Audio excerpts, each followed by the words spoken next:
So yun, good afternoon po, A&A Solar Shop. So ngayon po, pakita namin kung paano i-set itong LV Topsan at paano siya i-operate.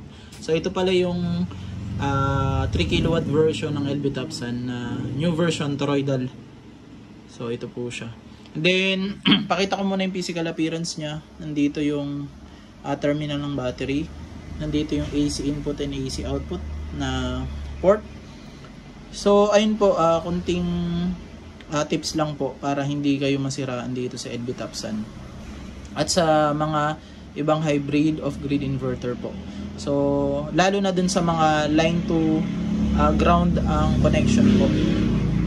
So wag nyo pong pagpapalitin itong line at neutral. So kung line to line kayo, nasa Meralco side kayo, itong line to neutral walang kaso or hindi affected yung system. So, kung line ka, pwedeng magkabaliktad. Basta, line to line ang system ng grid. Pero pag line to ground, dapat mapili nyo dun kung ano dun yung line. So, dapat yung line, mailagay nyo sa line, at yung ground, malagay nyo dito sa neutral side ng AC input. So, yun po. And then, iwasan magkaroon ng salubong dito sa AC output and AC input. And then, next na tanong, i-clear lang namin. Pagdating dito sa PB input, so ngayon meron na siyang dalawang port, so na PB input. So based dun sa manual, 150 volts ang maximum. So sunod lang tayo dun, pero naglagay sila dito ng 175. Pero laging sundin yung nandun sa manual nila na 150 ang maximum. So ayun po. Kasi based sa experience namin sa mga site namin, pag sinasagad yung maximum PV input voltage, so sobrang lakas ng yung heat po dito sa mismong MPPT side niya. So pag mas mababa naman or nandun sa mid range lang, so mas maganda po yung performance. So wag laging sasagarin. And then itong sa loob na to, kaya mapapansin nyo, so linagyan lang nila to para hindi ka na ngayon magparallel dun sa taas. So sa panel nyo, for example, dalawang 550 watts na panel. So usually yung ginagawa natin, sinisiris natin or pinaparallel or ganun po. Ang ginawa nila to, just in case na wala kang connector dun sa taas, pag magpaparallel ka, ibinaba nila. So dalawang wire papasok dito and then papasok dito sa isang port. So yun po yung nito, kasi dun sa loob nito magkasama lang to. Hindi to dual MPPT. So 2 string pero sa loob magkasama to. So pwede mo rin gamitin yung isang string lang kung alanganin ka. For example, 3 panels ka na 550 watts. So ang gagawin mo kasi, meron ka dong WMC4 connector para maparallel yung tatlong panel. Kasi ang maximum nito is 1.680 watts na PB input. So kung dalawa ka, alanganin. Hindi naman pwedeng ganun. So dalawang naka-parallel tsaka papasok ka dito. So hindi siya maganda tingnan. So hindi balance yung current dissipation. So ganun, laging doble ang pasok. So ganun po. And then sa pag-operate, ang gagawin nyo lang is ito, pakita kung paano siya, naka-on na kasi siya eh. So pindutin nyo lang. Yun, mamamatay siya. So sa pag-on, ganun lang din, pindutin nyo lang din to. Ayan. May maririnig kayong parang may nagtitrigger na relay sa loob. Yun, mag-open na siya. Then make sure na meron din kayong battery breaker para protected din yung nyo, itong inverter nyo. So ayan, makikita nyo dito yung screen. Press enter lang ng mga 2 seconds. Ito. So mapupunta kayo sa mismong setting parameters nya. Yung una is language, pangalawa is system work, mode setting, battery type setting, charging current, sa alarm, yung clock, yung record. Diyan nyo nakikita yung mga fault, and then record delete kung gusto nyo tanggalin na history, and then factory reset setting. So ayun, punta tayo dun sa unang setting. Itong language, wag na natin anuhin yan kasi galawin. And then system work mode, click enter. So papipiliin ka kung line priority, ibig sabihin nito is AC priority. So most of the time si grid ang magsusupply dun sa system nyo. So ito namang pangalawa is battery priority. So para siyang SBU mode dun sa mga SRNE and then sa other setting kung familiar kayo dun. Solar, battery, and then utility. So yun ang ibig sabihin. Ito yung battery priority niya. So unahin niyang lagyan yung battery nyo at pag may sobra si solar, ganun po ang nangyayari dito. So lagi para siyang off-grid mode na merong backup sa utility. So usually ito yung mga ginagamit pag meron kang AC input. Ayan. So eco mode. So ano lang to, magi-standby siya pag mababa yung loads nyo. Parang ganun yung eco mode niya. So ano pa, but ito, babalikan natin medyo. And then itong generator mode. So hindi ko pa na-explore tong generator mode na to. And then ito, unattended mode. Ito talaga is pang pure off-grid setup. So may video na kaming linabas nito dun sa NX series na blue. So makikita nyo dun kung paano namin tinesting. Pero ito, pakita ko lang din yung mga sineset namin. Usually dun sa mga client natin. Ito, nagba-battery priority mode kami. So ito, sa pag-set, enter nyo lang, makikita nyo yung low voltage disconnect setting or low voltage protect setting. So ito yung setting kung saan magka-cut off yung battery nyo. So pag na-reach nya, for example, isa-set natin to ng ito, 24 volts. Ito, and then yung recovery setting, babalik yung output mo pag 26 volts na. So yun po yun. And then press enter natin. Papakita ko sa inyo. Pag meron kang AC input, for example, naka-battery mode ka, pag sinet ko yung LVD mo ng 24 dito, ayan, bababaan natin. Ayan, na-sense na niya agad. Ito, battery low voltage. Pero may output pa yan. Pero nagbibigay na siya ng warning dito sa inverter nyo.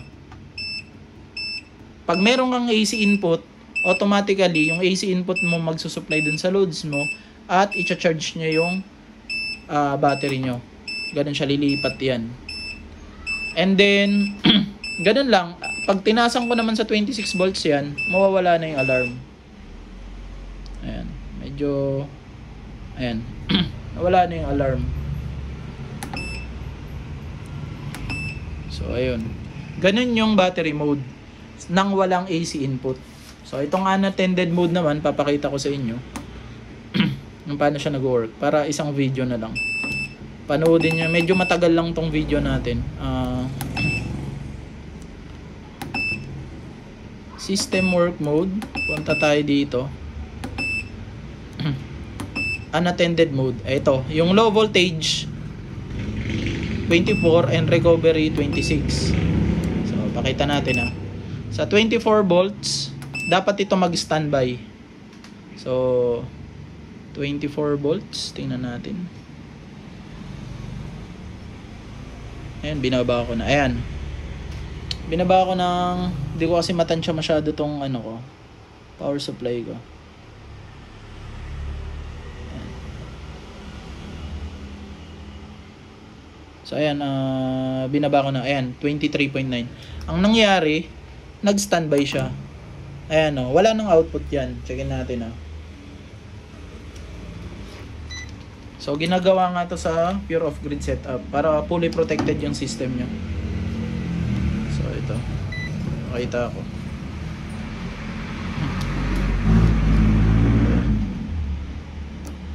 Line to neutral. Ayan. Walang output. Nag-standby lang siya. So ito effective to dun sa mga off-grid setup na talagang gusto nyong pure solar. Walang backup ng utility. So ayun. Ang ginagawa rin ng iba kami rin, ginagawa namin to para hindi lang namin gamitin yung AC input niya. So, naglalagay kami ng ATS. So, para pagka-cut off, lipat agad dun sa grid.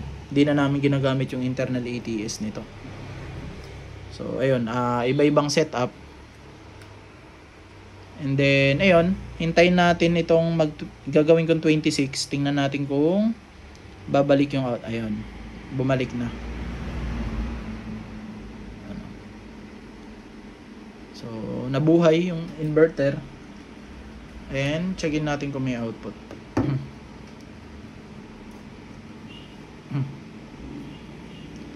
Ayan, may output na. 220 volts. Ayun, ayun, napakita ko na yung yung sa battery mode at dun sa unattended mode. So, pag may backup utility, gamitin battery mode, battery first, yun nandito. And then, pag wala kang backup ng utility, mas magandang gamitin yung unattended mode. So, kayo na lang po mamili. Pwede nyo naman po siyang i-explore. Then, punta tayo dun sa ibang setting. Ito, charging setting. Ito, pinapakita lang kung ilang percent mo i-charge yung battery mo. And charging setting, 60%. And then, ito, sa kabila, yung MPPT. Charging setting, punta ka dito, using solar. So, 60A kasi ito, pwede mo siyang babaan kung gusto mo. Kung hindi kayang, i-accept ng battery nyo yung charging ampere. So, pero kami 60 ampere para maximum. And then, ito, punta tayo sa, ito, wait lang.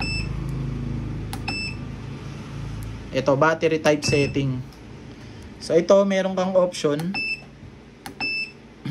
Seed lead acid, kung yung battery mo, pwede mong auto-click na yan, hindi ka na magsaset. And then AGM, gel battery. At ito is para sa LiPo4, lithium ion, and customize kung gusto mong bago-baguhin yung setting.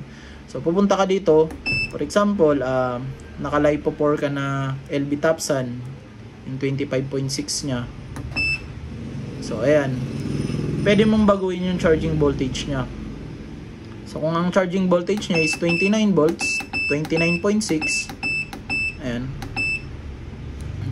Ayan yung maximum. Dapat dito, make sure na basahin nyo yung specs ng battery nyo.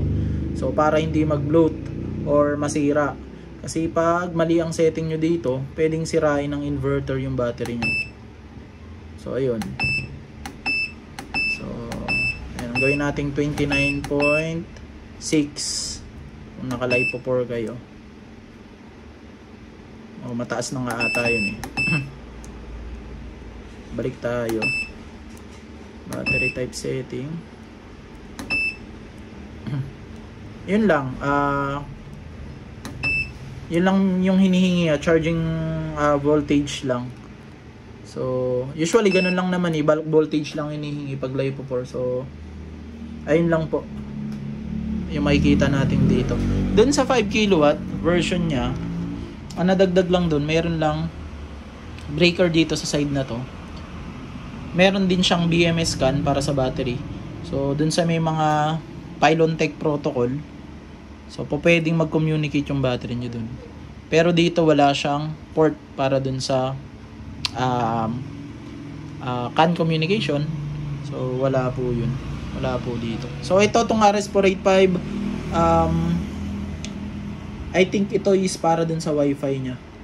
So, ito kasi yung ginagamit dati dun sa Blue para dun sa wifi monitoring.